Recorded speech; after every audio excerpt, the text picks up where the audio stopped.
નમસ્કાર ધોરણ 8ના વહાલા વિદ્યાર્થી મિત્રો, આજે આપણા વિડીયો લેક્ચરની અંદર તમારું હિન્દી વિષયનું પાઠ 7મો સવાલ બાલ મન કે જવાબ ડૉક્ટર કલામ કે એમનું સંપૂર્ણ સ્વાધ્યાય સોલ્યુશન જોવાના છીએ। તો ચાલો મિત્રો શરૂઆત કરીએ પ્રશ્ન નંબર 1થી। निम्नलिखित प्रश्नों के उत्तर दीजिए। जिसमें पहलू, पढ़े हुए से देखा हुआ ज़्यादा याद रहता है, क्यों?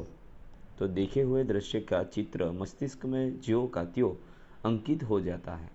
पढ़ने से केवल मन में काल्पनिक चित्र बनता है, कल्पना में वह सच्चाई नहीं, देखा हुआ देर तक याद रह जाता है। बीजू से भाषा के विषय में डॉक्टर कलाम ने क्या बताया? डॉक्टर कलाम ने माध्यमिक शिक्षा की पढ़ाई मातृभाषा की थी।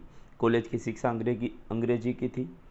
कलाम के विचार कॉलेज की पढ़ाई मातृभाषा में होना चाहिए। इसका कारण यह है कि विद्यार्थी अपनी मातृभाषा में सोचता है, इसीलिए मातृभाषा में ही आसानी से प्रकट कर सकता है।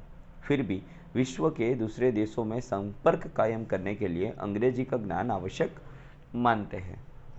त्यार पछी त्रीजू है, चिराग जैन ने डॉक्टर कलाम से क्या पूछा? चिराग जैन ने पूछा कि आज देश के सामने सबसे बड़ी समस्या क्या है? डॉक्टर कलाम ने उत्तर दिया कि भारत को सन 2020 तक एक विकसित राष्ट्र बनाना है और 1 अरब से अधिक नागरिकों को सुखी बनाना है। आज देश के सामने सबसे बड़ी चुनौती यही है। चौथों, राष्ट्र विकास में महिलाओं का क्या योगदान है? तो राष्ट्र विकास में शैक्षिक और औद्योगिक प्रवृत्तियों में आज महिलाएं सब में हिस्सा ले रही है। शस्त्र सेना में भी पुरुषों के समान ही महिलाओं की भी नियुक्ति होती है। देश की तीनों सेनाओं में पर्याप्त महिला अधिकारी है। विभिन्न उपकरणों में महिलाएं कम काम कर रही है। इस प्रकार राष्ट्र विकास में महिलाओं का बहुमूल्य योगदान है। 5वां, किसी भी देश के लिए सेना का महत्व क्या है?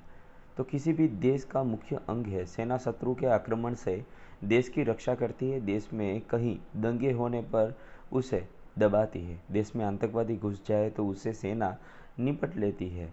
देश में बाढ़ या भूकंप आए तो सेना संकट में पड़े लोगों को सहायता करती है। इस प्रकार बाहरी या भीतरी संकट में सेना ही देशवासियों की रक्षा करती है। बीजों, मुहावरों का अर्थ देकर वाक्यों में प्रयोग कीजिए। पहलू, जी तोड़ मेहनत करना, बहुत मेहनत करना। यह धंधा जमाने के लिए पिताजी ने जी तोड़ मेहनत की है।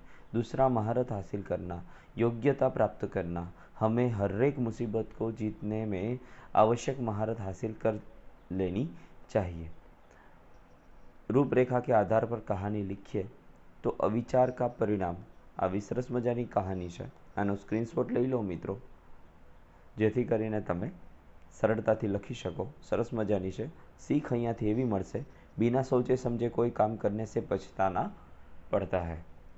ત્યાર પછી માતૃભાષામાં અનુવાદ છે, તો ગુજરાતીમાં અનુવાદ કરવાનું છે। એમાં આપણે કરેલો છે કે આપણા માટે સંસારમાં સૌથી વધારે મૂલ્યવાન આપણું શરીર છે। શરીર દ્વારા જ આપણે બધા જ કામ કરીએ છીએ, માટે શરીર સ્વચ્છ રહે તે ખૂબ જ જરૂરી છે। શરીરને સ્વસ્થ રાખવા માટે કસરત કરવી જરૂરી છે। કસરતથી શરીર મજબૂત અને સુઢોળ બને છે। દરેક અંગમાં સ્ફૂર્તિ આવે છે, શરીરમાં આળસ રહેતી નથી। તો મિત્રો આ હતું સંપૂર્ણ એટલે સંપૂર્ણ સોલ્યુશન પાઠ નંબર 5નું।